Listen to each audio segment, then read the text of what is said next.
Америкийн нэгдсэн улс болон Их Британи улсад үйл ажиллагаагаа явуулдаг нийт 400 орчим компани 100 мянган ажилтнуудын дунд явуулсан судалгаагаар үл ойлголцол болон мэдээллийн урсгалын зөрүүтэй байдлаас болж жилдээ нийт 37 тэрбум $, алдагдал хүлээсэн тухай Holmes Report-ийн судалгааны үр дүн харуулж байна. Харин манай Tosolution компани хувьд ажилтнуудын дунд үл ойлголцол болон мэдээллийн урсгалын зөрүүтэй байдал үүсгэс сэргийлж өдөр тутам ажил үүргээ гүйцэтгэж шаардлагатай түгээмэл үгсийг тодорхойлон нэг утгаар ойлгодог билээ. Асуудал гэж оюуны шийдлийн тутамг байдлаас үүдэн тухайн зорилгыг хэрэгжүүлэх үйл ажиллагаанд бий болсон сөрөг нөлөөллийн илрэн гарах шинж тэмдгийг хэлнэ. Шийдэл гэж асуудлыг шийдвэрлэхэд зайлшгүй шаардлагатай ойлголтуудыг тодорхойлох, өгөгдөлд хүргүүлэх, ангилах, үйлдэлүүдийг тогтоох, дэс дараалалд оруулах, тэдгээрийг хооронд нь уялдуулах, цогц санааг баримтжуулсан хэлбэрийг хэлнэ. Сайн байцгаана уу? Та бүхэнд энэ өдрийн мэндийг хүргэе.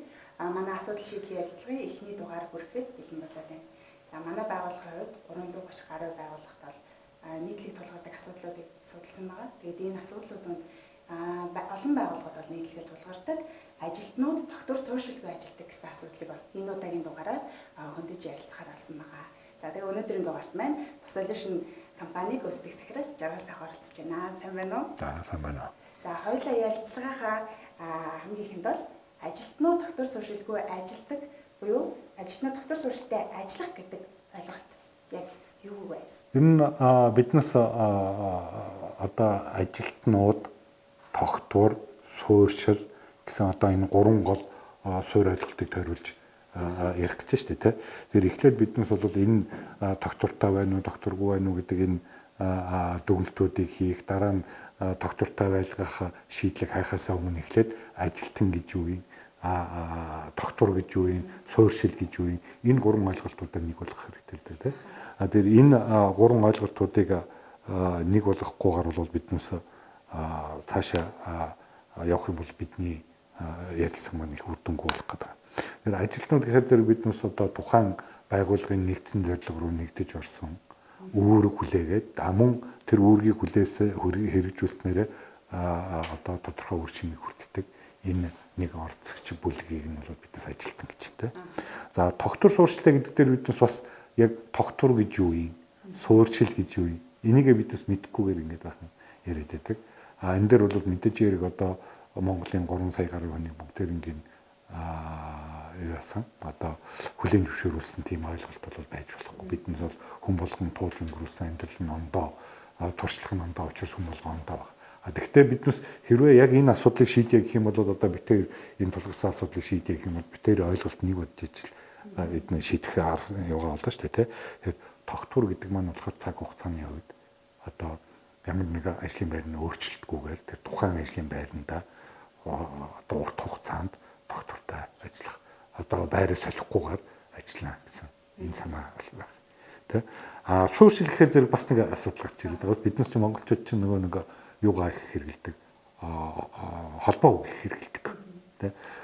Суурьшил гэхээр одоо нөгөө доктор гэдгээсээ бол арай ондоо утгатай болоод явчихж байгаа.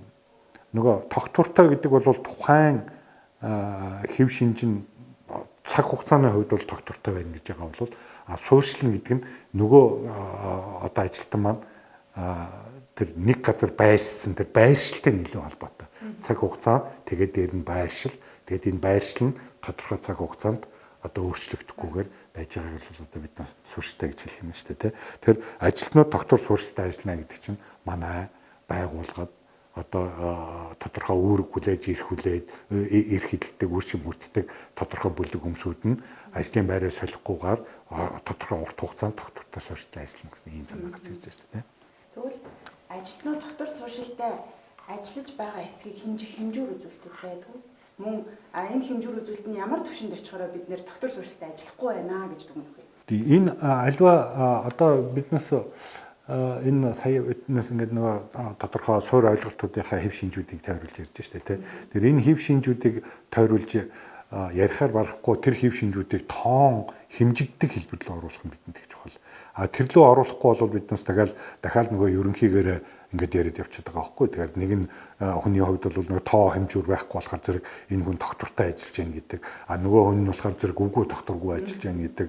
Нэг нь бол одоо 5 жил ажилласан хүнийг доктортай ажиллаж байна гэж байгаа бол нөгөө хүн нь бол 1 жил ажиллаж байгаа хүнийг доктортай. Тэгэхээр энэ хэмжүүр ойлголтуудыгаа биднес нэг болгохгүйгээр бол нэгдсэн ойлголтод хүрэх юм ямар ч боломжгүй байгаа байхгүй. Түүгээр барахгүй зорилго тавих арга байхгүй. Одоо доктортой ажиллана гэдэг зорилго тавих юм бол 1 жил ажилласан хүн аялах уу, 5 жил ажилласан хүн аялах уу. Ер нь доктор суурьшилтаа гэдэг чинь нөгөө хүний хувьд бол зөвхөн цаг хугацаа байна уу? Цаг хугацаа гэхээр зэрэг чи одоо биднес заримдаа шүүмжилж ярьдаг шүү дээ. Өглөө ирээд цагаа бүртгүүлээд орой цагаа бүртгүүлээд явдаг. Энийг бол ирчээд цагаа бүртгүүлчихэд нөгөө офстой 8 цаг суучаад явсан хүнийг одоо доктор суурьшилтаа ажиллаж яин гэж үзэх үү. Тэгэхээр ажиллана гэдэг чинь юу юм бэ гэдгийг биднес бас дахиад ойлгож хэмжүүрээ гаргаж хэрэгтэй болдог. Энийг хэмжүүр болгонуудаа бүгдийг гаргахгүйгээр бол биднес ажилтнуудыг доктор суурьшилтаа ажилуулна гэдэг ойлголт маань өөрөө маш ерөнхий болоод за тэгээд тэрнийг хэрэгжүүлэх боломжгүй болж эхэлж байгаа байхгүй. Тэгэхээр энэ дээр цаг хугацаа ажилтны тухайн ажилтны ажлын гүйцэтгэл мөн ажлын гүйцэтгэлээр бий болсон үр дүн энэ гурван одоо хэмжүүрийг ашиглаж иж доктор суурьшилтаа ажиллуулна гэдэг энэ ойлголт маань бүрдэн гэсэн үг. Энэ асуудлыг үүсгэж байгаа суурь шалтгаан юу вэ? Мөн байгууллагад энэ асуудал нь байснаа ямар сөрөг нөлөө үзүүлэх вэ? Тэгэхээр одоо энэ орчин үеийн менежментийн ухааны одоо загалмайлсан нэцгүүдийн нэг нь гэж тооцогддог. Тэр Эдвард Деминг гэж хүн бийл дээ. Тэр хүн бол одоо энэ хүн л дээ тийм. Энэ хүн бол нөгөө дайны дараах дэлхийн 2 дугаар дайны дараах Японы том алдартай том компаниудад зөвлөгөө өгч одоо их том үсэж түргэн том компани болоход нь их тос нэмэр болсон хүн л дээ тийм. Энэ хүний хэлсэн нэг алдарт үг байдаг л да. Хэрэв байгууллагын үйл ажиллагаанд алдаа дутагдал байгаа бол түүний 98% нь тухайн систем буюу байгууллагын алдаа байх үгээд дөнгөж 2% тэнд ажиллаж байгаа хүмүүсүүдэд ногдно гэдэг. Энэ их алдартай үг байгаа. Энэ маань юу хэлээд байв нөхөр зэрэг хүн бол өөрөө маш их түргэн дасан зохицох чадвартай. Тэгээд нэг байгууллага дээр шинээр орж ирлээ гэхэд тэр хүн бол нэг тэр байгууллагын доторх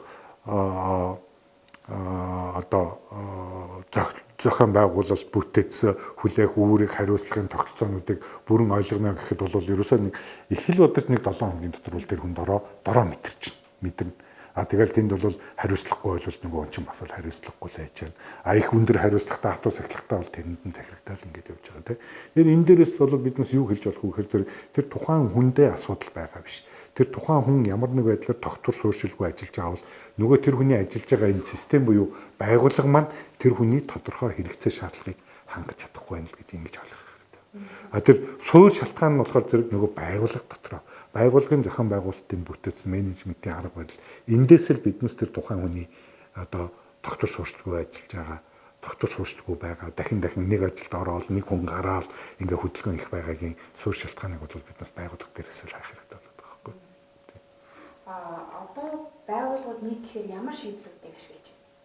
Тэгэхээр энэ тэр суурь шалтгаанууд нь яг байгууллагууд дээр байгаад байна. Тэгвэл байгууллага дээр одоо юу нь болохгүй байна вэ гэдгийг бид маш сайн таньж мэдэх хэрэгтэй болоод байгаа байхгүй тийм. Энийг танихгүйгээр бид бас шууд шийдэл рүү орох юм бол нөгөө эмнэлэгт бол одоо нөгөө эхлээд ямар нэг эмчилгээ хийхин тулд бол эхлээл нөгөө онцлогоогоо хийдэг. Шинжилгээгээ хийгээд онцлогоогоо хийдэг.